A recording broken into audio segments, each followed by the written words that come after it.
to join us.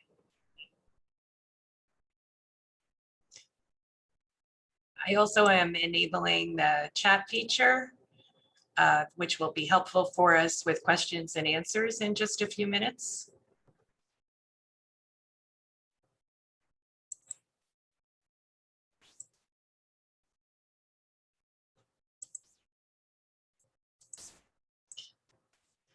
So again, welcome. We're recording this session to place on our website in the future.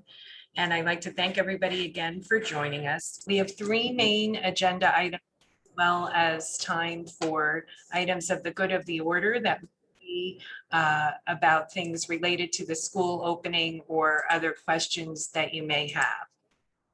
The three main topics that we're going to be discussing tonight are guidance regarding mask wearing in the fall, the remote learning option that we have and what that's going to look like in the fall, and then the creation of a parental survey regarding the opening of school in the fall. So I'd like to begin by first talking about the NJDOE and NJDOH. So that's the Department of Education and the Department of Health, and the mandates that they have currently in place regarding mask wearing. So the Long Hill Public Schools have received several $100,000 from the New Jersey state for a safe return to in-person instruction and continuity of services.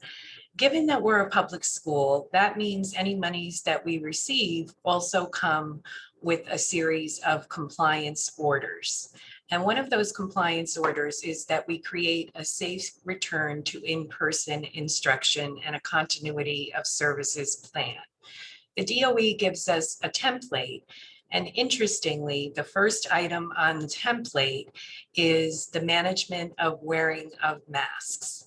So I want to take a few minutes just to explain what that program is, what compliance means, and what it means for people or districts that may not comply. So for public schools in New Jersey, and it's the same everywhere, our compliance is tied to our funding.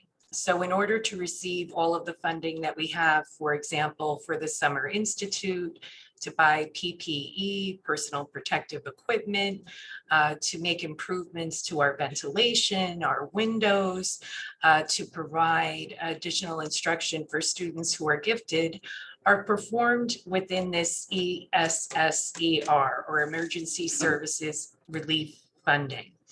And in order to keep that funding current, to make sure it's delivered to the district and that we can use it, we have to construct this safe return to in-person instruction and continuity of services plan and adhere to it.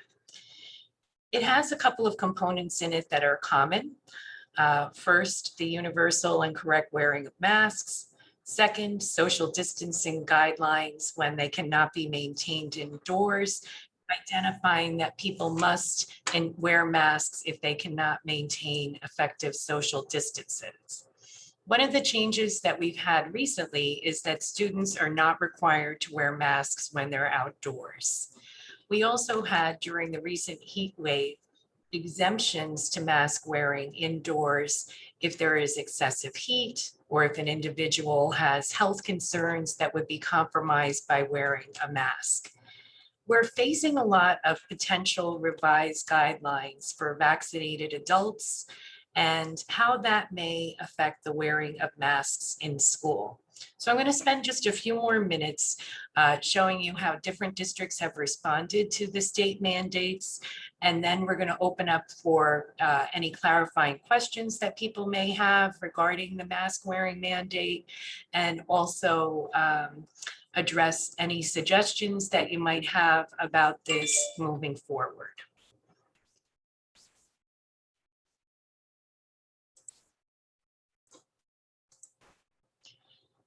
So if you look on our website, on the home page, and you come down to this section here where you see reopening plan, it will take you to that mandated document that I am discussing.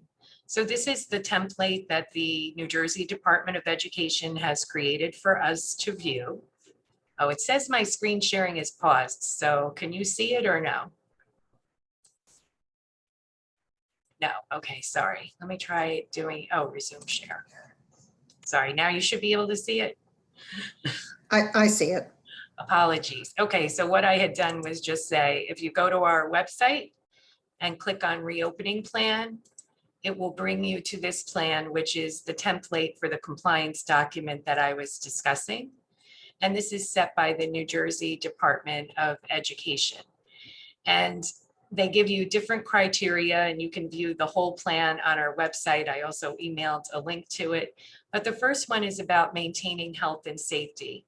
And the first item is universal and correct wearing of masks, physical distancing, hand washing, and so forth. And you can go through all of those pieces. Now, we elected here in Long Hill to keep the response very general and able to be adjusted as we move forward for a couple of reasons. First of all, sometimes guidelines and changes from the governor, from the CDC, from the NJDOE come up quickly. So the guidance that we were given was that we could use language such as the district will comply with CDC and NJDOE guidelines related to the universal and correct wearing of masks. And the same thing when it comes to that physical distancing. So we left ours open so that if there is a change, we don't have to have a special public hearing, which would be required if we were going to update our plan. So that's how we managed the mandate. And I wanted to speak to you about some other districts because other districts have looked at things differently and all districts are required to put this template on their website. So in a neighboring district in Somerset Hills, for example, they used more detailed language and basically said that the district is responsive to any potential changes. And then they set expectations for wearing masks. So again, you're going to see that it's the exact same district, exact same template that's used by all districts as mandated by the DOE. And then in speaking about masks here, Somerset Hills identified that they'd be complying in the same way that we did.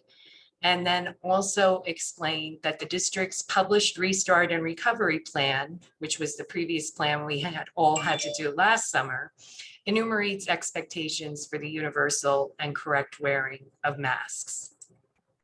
If you go to another district like Berkeley Heights, you see that they too, on their website, and all of these are from the home pages of websites of different districts.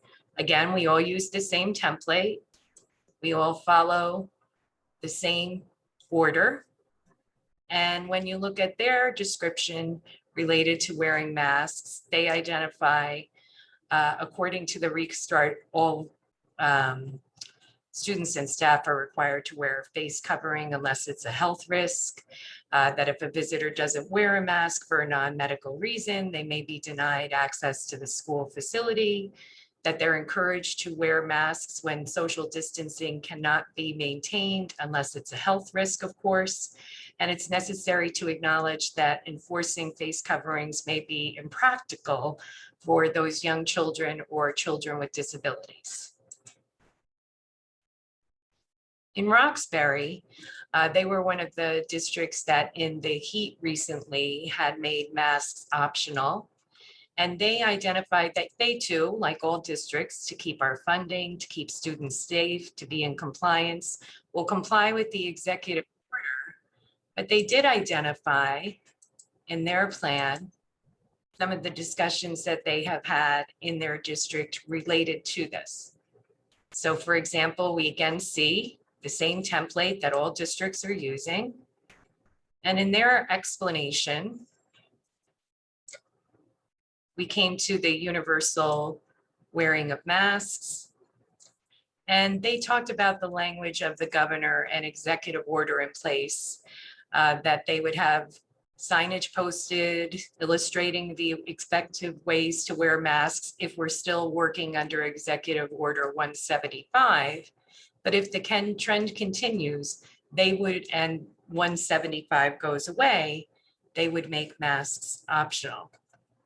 So I'm just using these examples to illustrate, and you can look at any of them. I can send them to you. You can go on the homepage of any public school district, and you should be easily able to find their safe return to school plan. You'll notice that they all have the same NJDOE template. And you'll also notice that each of them begin with this conversation about masks and what will that look like for our students in the fall. So I wanted to review those pieces with you just so you could gain a stronger understanding of what the components of the plan are, why we have to create it, and how different districts are responding.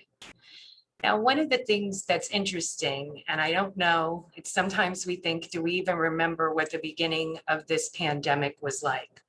But last year, school districts were dealing with all of the mandates and requirements that were changing throughout the summer. And what was true and advised in March might be different in April, then different again in July. And our strong guidelines regarding the opening of school for this year really weren't in place until later in August. So there has been a lot of discussion among school districts that was especially challenging when you're trying to do your reopening plan. So many districts are urging that we have more current guidelines and that we have them offered to us earlier in the summer so that the planning isn't waiting out until August. Now, this Monday, the governor in his meeting is doing a typical press briefing that the governor often has. And we received some information about the topics that might be addressed, but again, nothing in stone yet at the governor's press briefing on Monday. So one of the things that we have been having a lot of questions about is in-person instruction. So the belief is that some of the indicators that will come for the governor is that there will be no remote option for next school year, that all districts will be required to meet 180 days of in-person instruction. And regarding closings related to COVID, it would be based on the advice of a local health official. As long as one classroom remains open or part of a district is open, that would count towards the 180 days. We have not given any indication, nor do we expect to receive anytime soon, regarding if going all virtual is an option when if a quarantine number became especially high. The belief is that we are now going to have to, as districts, start having closer records of vaccinated for both staff and students, and that we would be able to provide percentages or aggregate information about vaccination. That we as districts have a strong obligation to provide frequently, whether through our website or emailing, testing and screening procedures for COVID, as well as where vaccine clinics are available. We're still going to be obligated to do contact tracing. And what we're expecting to hear from the governor on Monday related to masks is a bit of a delay of the decision. So right now, the preview of the governor's statement is that he will say, of course, masks will be required on school buses because that's considered part of public transportation. But we're not anticipating that on Monday, we will have a decision on whether or not masks will be required in school in the fall. So that's a construct of what the safe return to plan is, the importance of addressing a position on masks, the idea that the Long Hill District has made a decision to keep our language open so that we can be responsive to any guidelines that change. And at this point, I'd like to just open it up to questions and answers, comments people may have. You can do it by using the raised hand feature. You can type your question in the chat. If you'd like your question to be asked without your name, you can direct message it to me and I'll read your question without reading your name.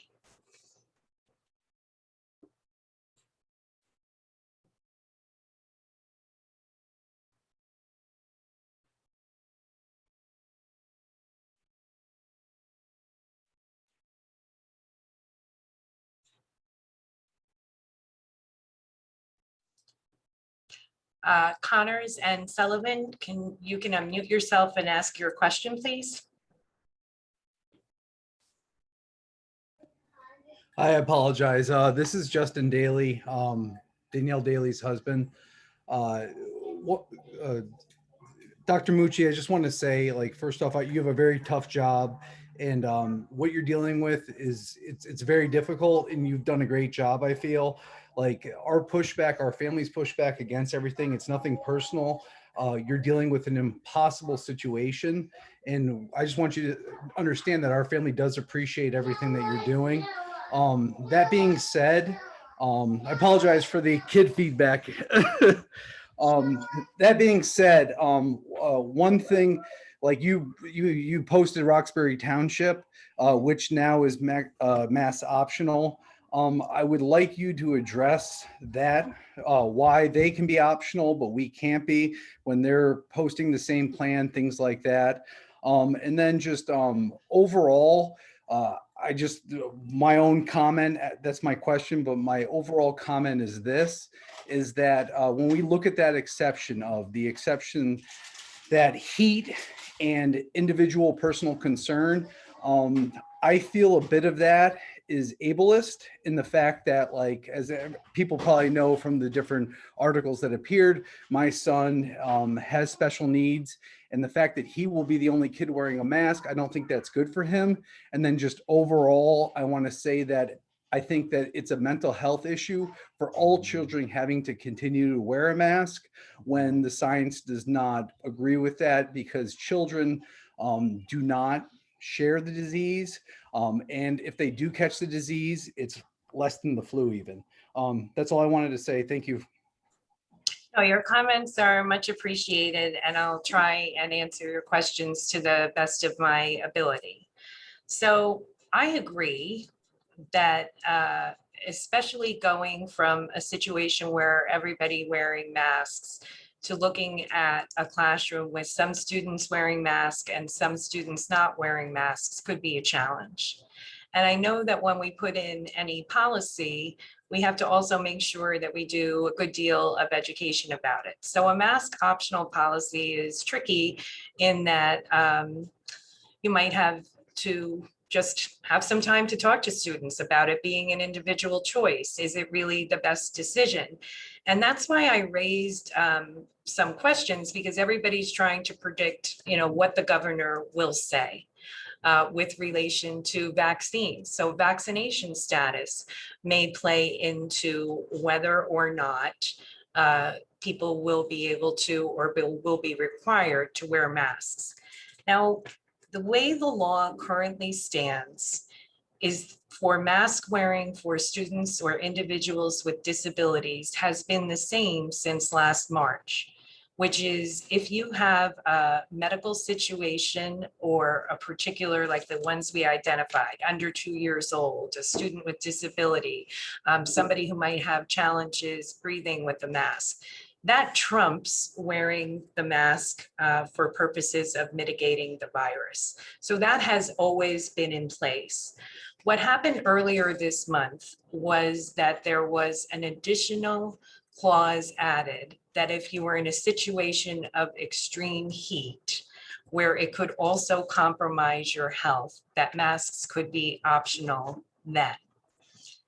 But the order that exists right now, that is in place until at least July 4th, is that masks should be worn in public schools unless it's for an individual health provision or it is impossible under extreme heat conditions or it's compromising someone's health.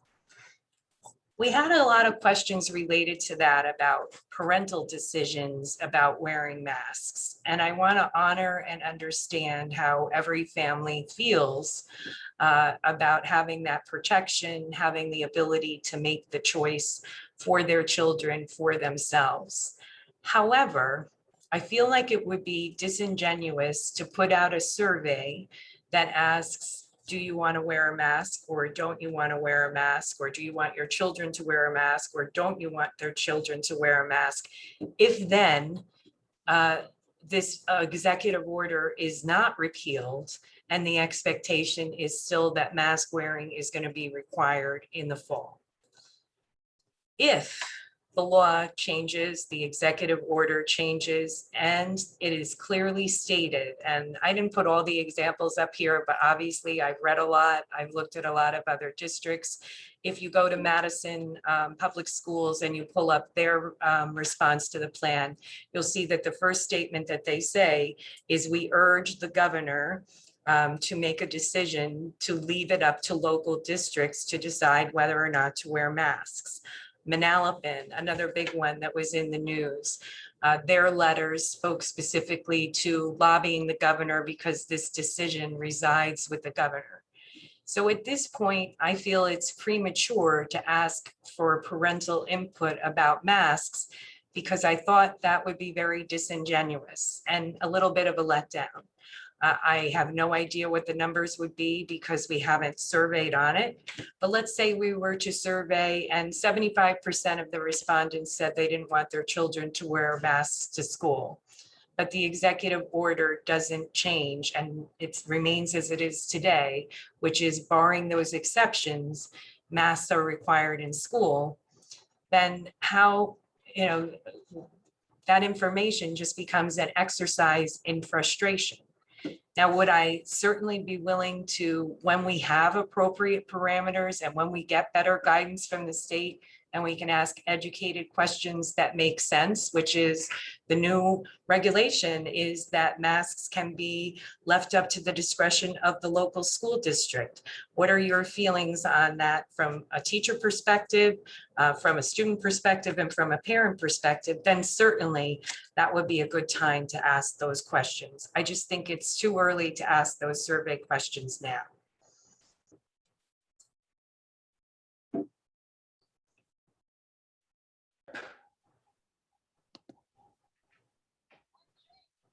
Katie? Hi, I'm actually not asking a question or making a statement on my behalf. Living in this community, I have people that come up to me and talk to me. And again, I don't speak for the district, I speak for myself. So this is not my opinion. I want to make that very clear, but I have had numerous people approach me. And since a lot of them are not on this call, I feel it's worth putting that out there, that there's a number of people that are very upset with the idea of putting a mask on. I mean, not having a mask on, and feeling as though because they are shyer people or more timid and we live in a small town, that there is a level of intimidation that, I mean, first of all, I know the Dailies very well. They're not intimidating people. I want to make that clear. But there's a fear that because it's possibly an unpopular opinion, that they're afraid to bring it up because they don't want the conflict and they don't want the tension of disagreeing publicly about it. And not everyone has the stomach to do that. So I just wanted to state that that is definitely, I mean, a number of people have sent me messages about that. And I've told them to pass it along to the district. But if there's that level of discomfort, they're not gonna make that as public or even reach out to, the principals or you, Dr. Bucci. So I just want to say that while I have total sympathy for what the Dailies are saying, there are people on the other side that are reluctant to say anything because that's just who they are. And as outgoing as some people are, like, I'm a squeaky wheel, I will make my opinion known.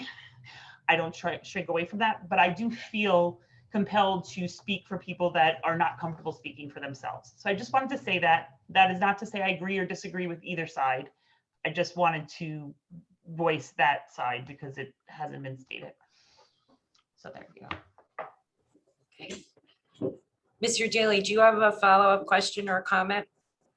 Yes, I do. And it's actually, that thought actually crossed my mind while you were talking, Dr. Mucci, exactly what Katie's talking about, which is basically this, like to those people that in the community that are concerned, that are that want to wear the mask. Like, I understand that completely, because of everything that's going on. I want everybody to understand who I am. I am an attorney. I work in Brooklyn, New York. I worked every day throughout the pandemic. I'm a trust and estates lawyer. Primarily what I do is getting people on Medicaid. So I had to work through the entire pandemic. I have paralegals that where their sons were in Maimonides. They saw the trailers outside, everything. So I'm an extremely science-based person. I follow everything. I know exactly what's going on. I want to express to those people that still have those concerns and those fears. Like, I understand it. We've had to deal with this year and a half horrible situation, and it's put us in a place where, like, listen, my son Marcellus, who actually is one of the few people who can take the mask off, he didn't even want to take the mask off because he got so used to it. And he's a sensory kid. The science, like the information that's out there, like I want to get people, I want to have an intellectual conversation with people in this community. Again, for me, I don't want to force anybody to do anything, and I want everybody to feel comfortable. And I'm happy to reach out to have that conversation with anybody at all. In my own office, I have 50 employees, again, in Brooklyn. I sent out a survey. Okay. I sent out an informal survey to my office. I deal with elderly every single day, but I wanted to know what my employees feel like, because at the end of the day, I want to make sure my employees are comfortable. And Dr. Mucci, I understand what you're saying about how that survey, you don't feel like it'll do much good, but I think it will, because for even parents like me, like as Katie's pointing out, like if there are people out there that are concerned, I think we all need to be more empathetic to each other, understand each other more, continue a dialogue, an intellectual dialogue about, hey, how do you feel about this? Let's talk about this. Let's be able to, on the Long Hill Community Forum, we actually had, it was about, I think, 5 good hours of people just talking about it, like having a good discussion. Of course, unfortunately, people bring politics into everything these days. I don't know. I'll stop right now. I'm getting a little long-winded. All I'm saying is there's a lot of information out there. There's a lot of good scientific information. And those people who have concerns, I would love to have a conversation with you. And I am not somebody who wants to be pushy or anything like that. I just want to understand your position better so we can have that intellectual conversation. Thank you, everybody. Well, before being a superintendent by trade, I started as a high school history teacher, and I used to teach civics as well as American history and Eastern Asian history. And we used to laugh with the high school students who really didn't find it that entertaining at the time when we did personal rights and liberties discussion, because we talked about the two places that your personal rights and liberties are most limited are school and prison. And I got a lot of jokes from the high school kids at the time about, so basically we just have the same rights as prisoners at the schoolhouse gate. And, you know, it's such a great conversation because it even continues with the recent sessions of the Supreme Court, now looking at high school students and Snapchat. And I just thought that was such an interesting case where the cheerleader had posted something profane and was excluded from the cheerleading team for her post.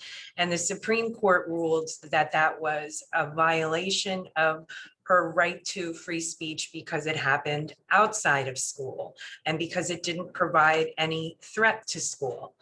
One of the most challenging things to do when you're an educator is to protect your students from your personal opinion.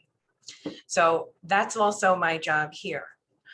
I can talk about these cases, I can present the pros and cons of them, but I'm never going to tell you what I think.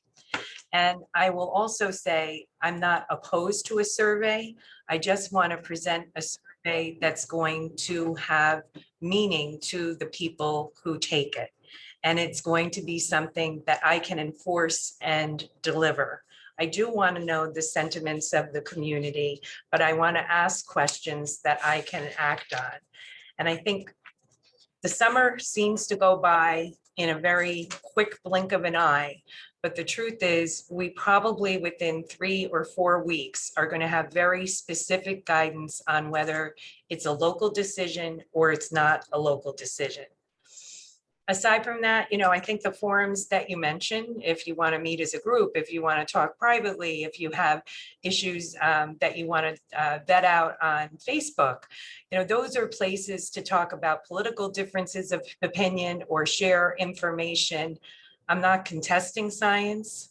I'm simply saying I'm being practical, which is this decision is going to come to be one of compliance. And if the decision from the governor is to maintain masking in the fall, but for the accepted classes that have already been noted, we have to comply, or we put the district at financial risk.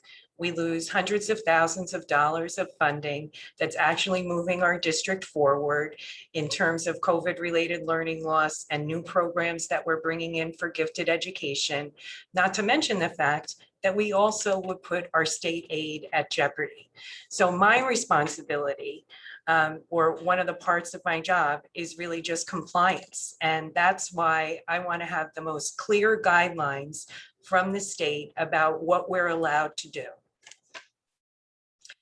There's a good question. Can we have another Zoom call once we have guidance from the state? Absolutely. So, and I'm interested, like, I guess I'm and again, Governor Murphy, when he goes on, we all got a preview of what his statement is going to be on Monday, but I'll be watching and I'll want to know what direction are we headed in. And the guidance that we're getting is in about 3 or 4 weeks, they're going to tell us whether it's going to be an individual district decision or whether we're going to have to comply with guidelines.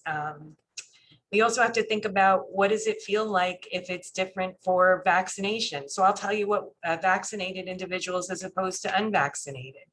So to encourage people who wanted vaccines to be able to get them, we offered an incentive for faculty here in district.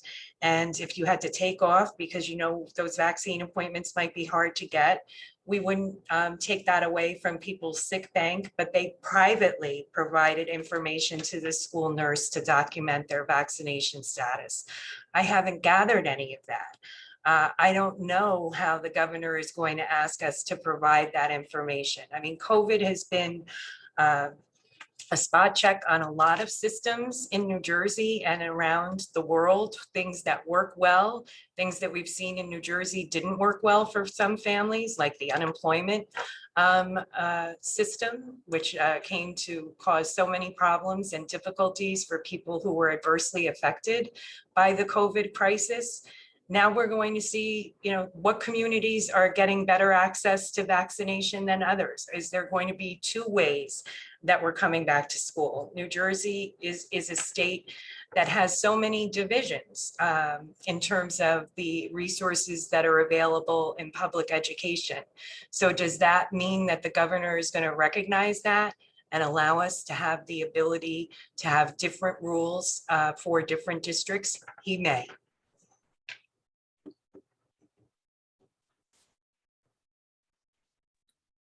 Hi, it's Aubrey Eline. I just wanted Hi. to chime in.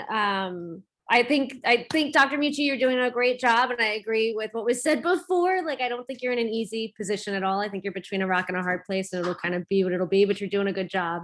I do think it's probably going to come down to whatever, obviously, the governor says, and I don't know that any side will ever be 100% happy. But I did want to voice, we're from an immune compromised household. My daughter's done virtual school even before virtual school was a thing. So I'm like, we're, coming from an immune compromised perspective. I'm like, we're fans of masks in school because we've seen how it's worked both for my son's school as well as, in hospitals for, when my daughter was in treatment. So I'm like, we're fans of the mask thing, but regardless of the decision, I think it's going to come down to what you said, like whatever the governor does and then goes with that. So I don't know that anybody's ever going to be 100% happy. We had, we're getting towards the end of the year. Things were looking good. We had gone a number of days without cases, and teachers had been expressing frustration over the double barrier. So the barrier of the student wearing the mask and then having those screens up, or those privacy screens. And the screens were getting a little tattered. Some of them were harder to hold up than others.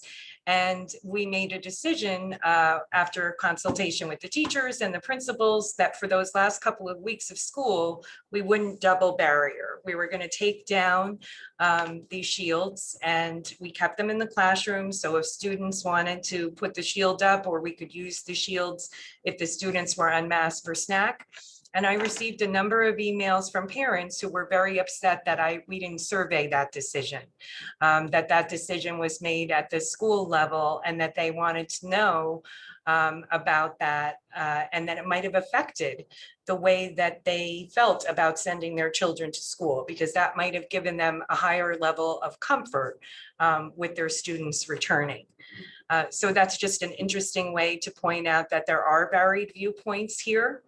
And that one made me take pause too, because we made that on a school-wide level, and in reflecting on it, I thought, oh, okay, we have to make sure that we make that known to parents, and that was differentiation again, because some people kept the shields up, and we made, and it was an exercise that we learned a good deal from.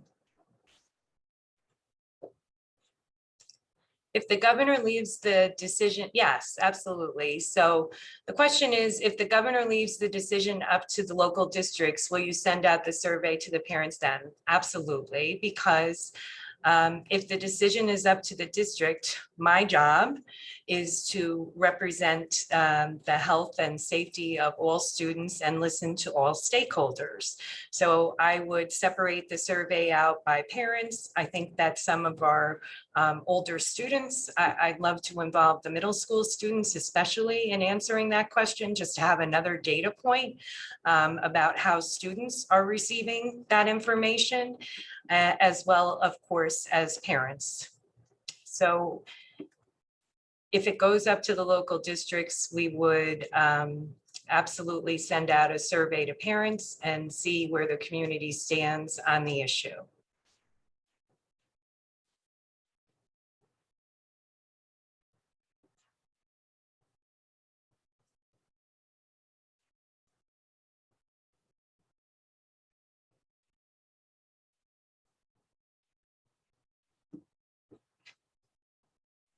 Mrs. Danielle Daly, you can unmute and ask your question. Hi there. Okay, sorry. So I just have a question in regards to, and I don't even know if you have this answer, because if it's up to the governor, but let's say they go ahead and he goes ahead and he does make things up to the district. My question is, for those that do would be, nervous about sending their children into school with unmasked children, and masked children, I guess my question is, do those individuals, do those families have an outlet?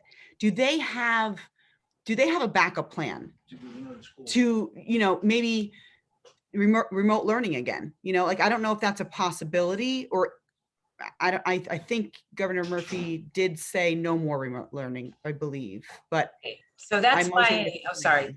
Sometimes there's a lag on the sound. I didn't want to cut you off. Oh, what'd you say? Sometimes there is a lag on the sound. I didn't want to cut you off before you were done with your question. Okay, so do you want me to say it again? I'll just say it again. Yeah, just say it one more time, please. Okay, so basically I was just curious in regards to, I think as of right now, Governor Murphy has said no more remote learning for the September school year, I believe. But my question is, if on Monday, whatever, or moving forward, he does make things up to the district, and you do send out this questionnaire, hopefully, to parents and teachers alike, just get everybody's input, might as well collaborate together. I guess my question is, if the people and the families that do not feel comfortable sending their kids to school without masks, and that's great for them, like, can our district make a plan B for those people for a remote learning option? Do you know what I mean? As the way things stand now, no. So remote learning is not an option for the fall. So the option would be to create an environment that's respectful of the survey results.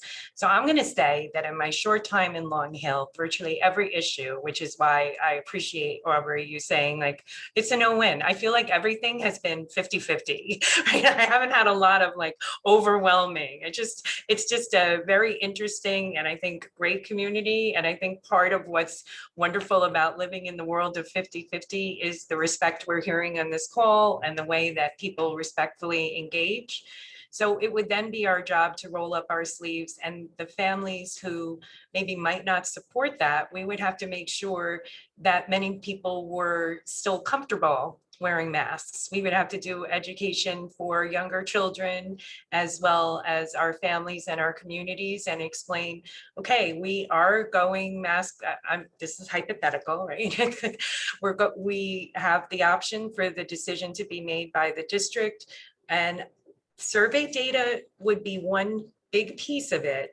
But understand, I think asking the questions about the vaccine and having some of that information publicized is also maybe we could expect something where in communities that have this percentage of a vaccine rate, they might have the option to go optional. You know what I mean? So it might be two pieces. It might be if you have this level of vaccinated population in your area and you've gone this long without cases, then we leave it to the district to have the opportunity to go optional. So we're not just going to look at people's impressions and feelings through a survey. We're also going to ground it probably to other pieces of information like vaccination rates, recent case levels, amount of transmission, and take all of that information together to make a response. And the plan B right now looks like remote learning would not be an option in the fall, and it would be incumbent upon us to make sure that families and students who wanted to continue to mask in the fall would feel safe and comfortable doing so. And I gotta say, it's never a problem on the student level. So like when we made the masks optional for outside and not required, right? We say not required. So we get this guidance, it's hot outside. We know that more than we did about the virus a year ago. We know that things aren't getting transmitted outside. Children don't have to wear masks outside. Right here, I would go out on the playground at Gillette, or I would do the same thing at Millington, and there are still students, even when it's hot and they're outside, maybe because their family said, I don't care, you know, if you can take it off outside, I still want you to wear it outside, or some of them just don't even think about it anymore. So I don't see that it would be an issue to promote sensitivity to that between families in the school and with the students, but we definitely would take efforts to make sure that everybody feels comfortable if we have the direction to go optional, and that's what the district decides. Just a suggestion, and this would be if we do go optional, and again, I'm agnostic. Truthfully, I don't even know what the right answer is. So I'm pretty agnostic on this. But I'm just sitting here thinking of all the things we could possibly do, like, you know, say the teacher's unmasked because the teacher's vaccinated, but, you know, all the kids that don't wear masks have the plastic thing up because that prevents, you know, spray or whatever, and the kids with the masks, or everyone has the shields, or there's a classroom with masked kids and the other classroom without. I mean, I don't know. I mean, obviously this kind of waits for our next, when we get the guidance from the state, where we could put our heads together and, you know, make options where people would feel more comfortable. It's heartbreaking because there's no good, like everyone said, there's no good answer, and everyone wants what's best for their kids. But I agree with you. You know, when we're out and about, you know, Little League or at the park, you see half the kids have masks, some parents have masks, some people, only mom and dad go, and other people have the whole family. And it's really just, you know, some people are like, well, we don't go to play dates because we're out in public, but we don't go in people's homes or things like that. It's people that you're friends with, and everyone has a different feeling. So I do think that our community and the kids especially would be more understanding than parents that are frustrated on both sides. So hopefully we can come up with strategies in the buildings that make people feel good. Well, I would also just add, like, We still have in Long Hill, at the close of the school year, we had 80 students who were remote fully for a year. And I have to think about the fact that this remote is coming off the table and we want to bring all of those children back and have them feel comfortable. So a large part of my reasoning for not going masked optional was many of those students that we brought back from fully remote in the third and fourth marking period were comfortable coming back because they knew the mask mandate would stay in place. And that is a rather big change to make. Now, for these 80 students who are still remote, I'm hosting 2 listening sessions for parents of remote learners next week. And I'm going to be asking them those questions, which is the current guidance from the governor is that we can't offer remote instruction. You have remote instruction, talk to me about why, talk to me about what's worked well and what hasn't. Assuming that this guidance doesn't change and we can't offer remote instruction, what do we need to do in the school to make your children feel safe and comfortable coming back? And I mean, that's almost 10% of our population right now that remain fully remote. So I'll be having a separate focus group conversation with those parents so that we can talk about issues that are particular to them.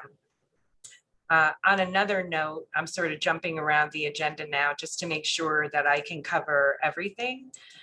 When Governor Murphy made some of the updates and the repealing and relaxing of indoor meeting requirements and all of that, I don't know if you remember, but it was June 4th. So that means July 4th, 30 days later, those pieces go into play. So the Board of Education is looking without that provision in place to have its upcoming meetings in the summer returning to in person, just as the township has. So we have a special meeting on Monday night, and really the special meeting is about dealing with the personnel issues that come up to make sure that you can secure all the teachers that you want and need and have everybody in their positions. So we're having a special meeting on Monday night, which is just to approve about a dozen motions just to make sure that we have all of our new teachers locked in for next year and our positions set, and we don't have any teaching vacancies at this point for fall. So I hope all the wonderful teachers that are in Long Hill stay, and we don't have anybody moving in July or August. So that's a really good feeling. But our meetings after that will return to in person.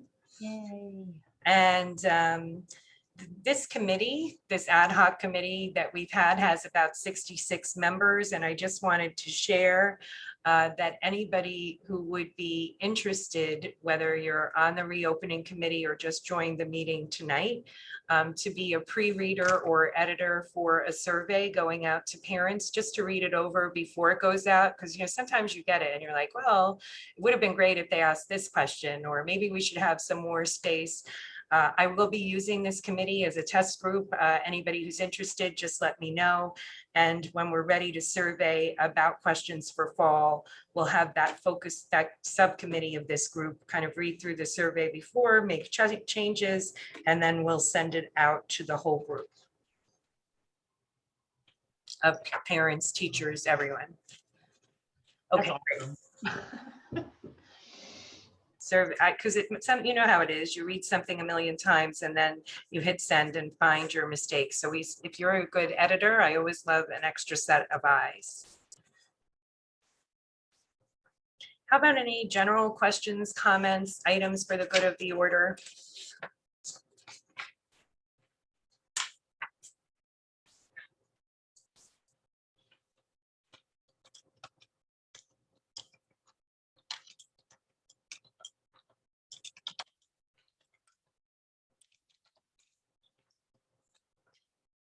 So one of the things that you miss on Zoom is the ability for people to hang around after the meeting and maybe ask a question that they wouldn't ask with the whole group, or the little bit of chatting or side talk that can happen as people are walking in and out of the meeting. So I'm going to stay online for a few minutes. And if you wanted to hang around and ask a question in a smaller group, or ask a question to me privately, I'll be here for a few minutes. So watch the news with me so that we can all see what latest guidance we get. Then the people who have volunteered will assist me in pre-reading the survey, and then you can expect to see one when we have more direct guidance from the state.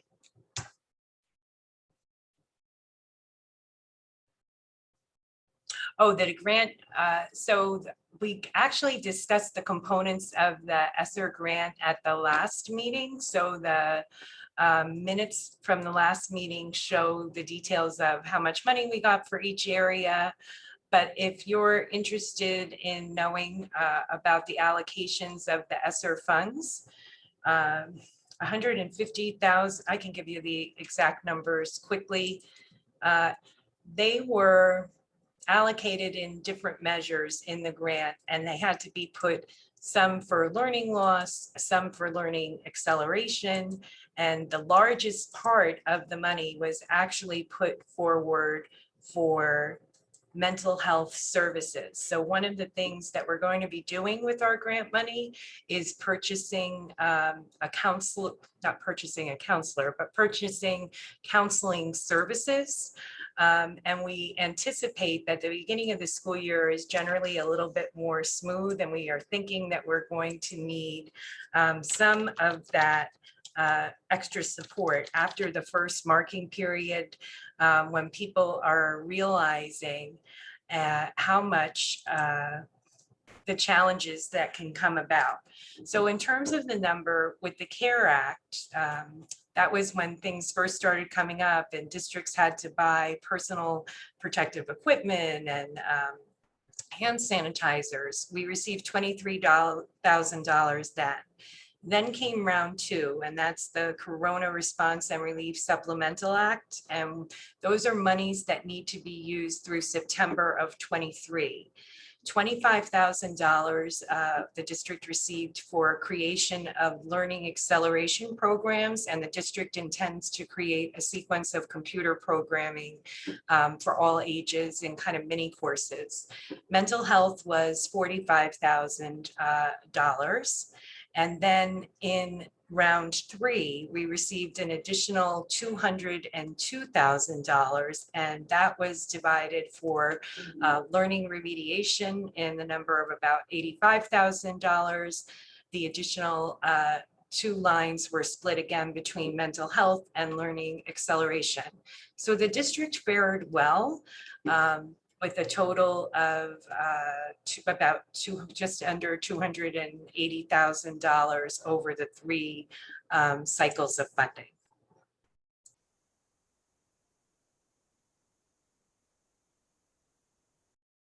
Self on mute. We can use that for we're using it also for replacement windows, ventilation, new filters in this round, as well as additional money for curriculum revision. We're revising the guidance curriculum this summer and adding also in more resources for teachers for training throughout the year, and we'll be launching those as we move through.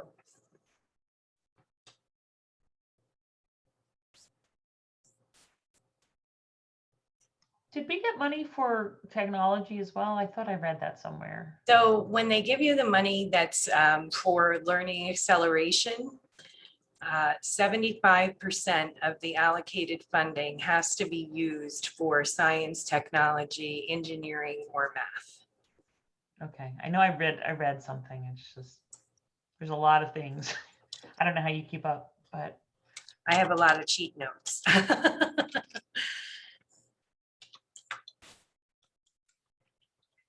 Any other questions on any other topic or this topic? has there been any discussion about stamina for the kids that are going from half days to full time in the fall? Because I'm sure that's going to be hard for the kid. I mean, I'm concerned about some of my children for that. I'm sure there's discussion, but I figured I'd mention it.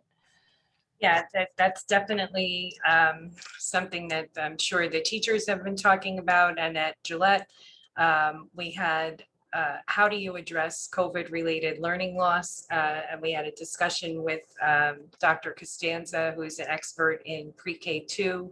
And one of those questions was kind of about thinking how these students are coming back after a pandemic. How do you have to structure your lessons differently? What does that look like? Mr. David Coletta, please, you can unmute yourself. Yes, how are you? Thank you. But how are you? And again, I want to echo some of the previous comments. I think you and the board have done a fantastic job considering the situation, especially you coming in late to the school year. Your impacts were felt rather immediately. So thank you for that. One of the things that you had mentioned on the agenda was changes based on vaccination statuses. You had touched on that percentages of local population would be a guide for that. Is that what you were referencing on the agenda as far as what would be, changes based on vaccination statuses? Yeah, so that's a little bit of guesswork on my part. So sometimes when you deal, but it's what all administrators are talking about. So when we get these communications and we're told, to promote vaccination among faculty, when we're given emails and we're asked to share those out and publicize them, you just sort of reason out, well, what's the next step going to be? If part of receiving this ESSER money is that there is a requirement among us educators and district people to promote vaccinations, then it would just seem like the next natural step is going to be that we're going to have to report, okay, how'd you do with that? What percentage of your population is vaccinated? So again, that's a guess based on things that we've been reading. We haven't been told that yet, but it may be forthcoming, and it would seem logical to me that the decision might be based on what percentage of a population is vaccinated. And that's Okay. exactly what I meant in the agenda. Sorry, I jumped around a bit. No, that's fine. I mean, in some ways, Morris County's been doing very well with its vaccinations. And so if there were changes based, to be based off of that, if it were county-based or more locally based, certainly I think our area has been doing relatively well with that aspect. Okay, no, thank you for that. Thanks. Andrea and Chris Piazza. Hi, yes, it's just Andrea. I should change that. But Okay. it's one of the things that I know, I think Katie might have mentioned it, but just like a forethought of once we know what is going to happen with, once we know what the governor says and we meet again, one of the things that does concern me is kind of the thoughts for the kids. Kids are so quick to make fun of other kids that it's a matter of trying to be able to manage the balance when the kids who are wearing masks against the kids who aren't wearing masks, and kind of how to handle that. I mean, it's just like who has cool sneakers and who doesn't. It's always going to be a thing, but I think the mask wearing is almost, under a magnifying glass because of how us as parents are about it too. So I just want to know, I know that you're putting extra staff on and there's going to be other counselors and stuff, but this is something I think that should be a topic of conversation and potentially, I don't know about it in the survey, but it needs to be something that is led by parents to know that their kids have to know that everybody has their own choice as a family. And I think that's part of it, because, if I choose my kid to wear a mask or not, I want to make sure he understands that it doesn't make him any different than anybody else, or better or worse, or, wherever it is. So I think that's just something potentially to think about for the future, is how to handle that. Yeah, and those come to core lessons of developing empathy, recognizing you don't know everybody else's story or conditions, and creating an environment in classrooms where there is mutual respect and I think an honest discussion about it. And if the teacher or the leaders, the administrators have that conversation where we talk about all of the reasons and situations why something may exist, it could turn out to be, not to use a hackneyed phrase, but a very teachable moment and situation.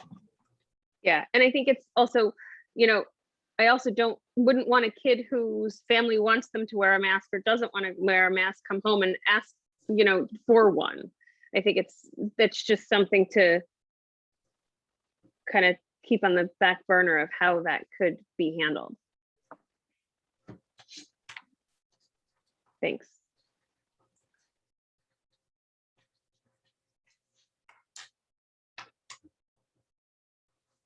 All right, Sorry, I'd like to say one more thing. of course.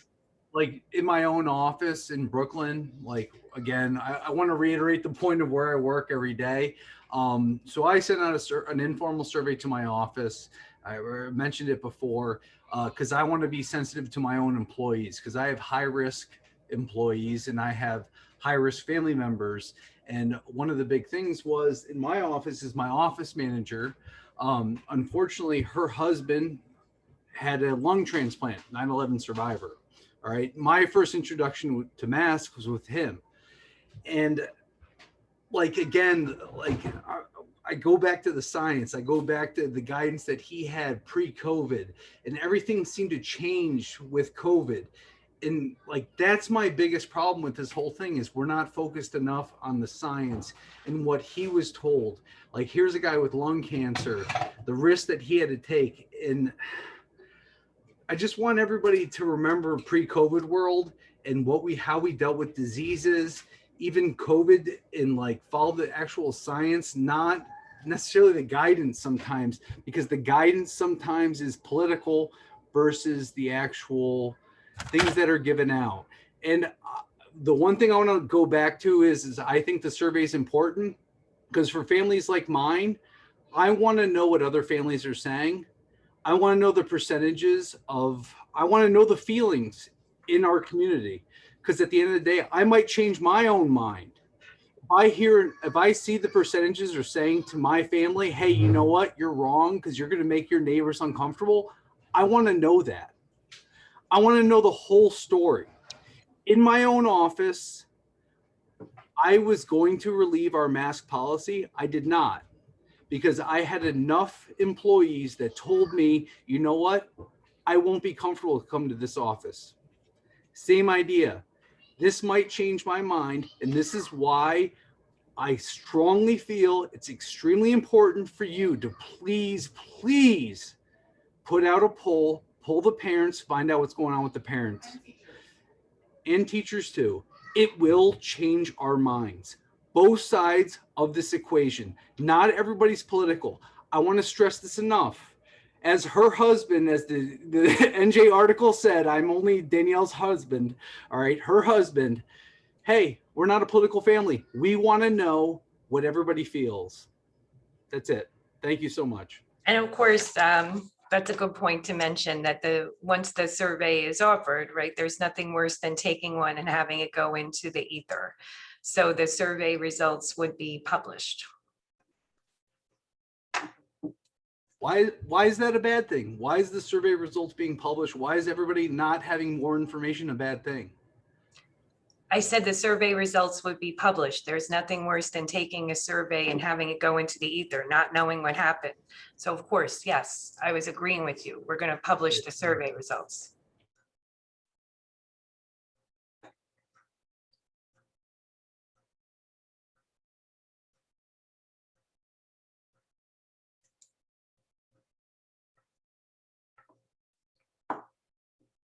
Any other questions, comments? Okay, so we await guidance from the governor when we can construct the survey. We already have 2 volunteers for survey edits on this committee. Thank you to them, and anybody else who would like to volunteer, you can help me edit and add to the survey as needed. And I will also keep you updated and send links to you. Okay, thanks, Lara. Oh, sorry, I'll add to the list. And 2 more volunteers. Thank you very much. And we will keep you updated. I hope you enjoy the summer as it continues, and I look forward to seeing you all soon. Have a great evening. Bye.